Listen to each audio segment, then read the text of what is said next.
Kemudian soal untuk SMA itu dikumpulkan tanggal 2 April karena kita akan ujian di tanggal SMA-nya 11 April diperkirakan sampai 20 April.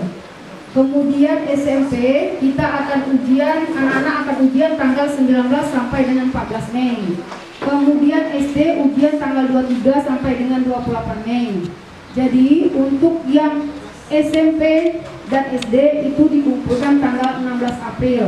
Soalnya karena nanti kita kan mau Lebaran, kita kan libur. Jadi sebelum libur soal-soal semuanya sudah siap. Itu ya Bapak dan Ibu.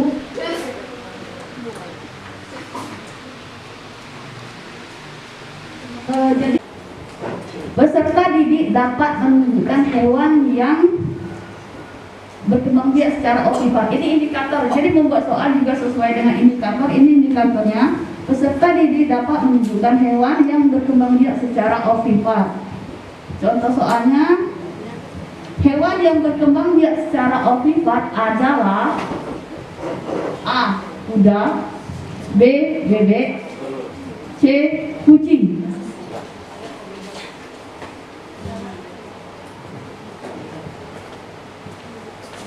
Setiap soal harus memiliki satu jawaban yang benar.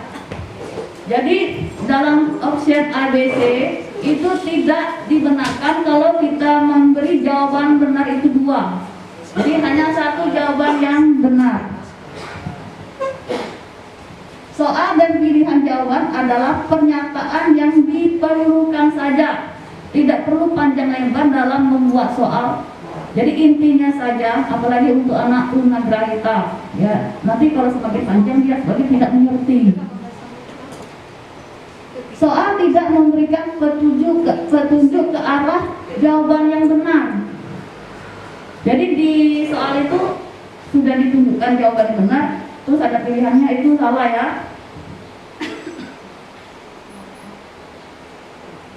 Tidak menggunakan kata kecuali. Jadi dalam pembuatan soal ini tidak ada kata kecuali.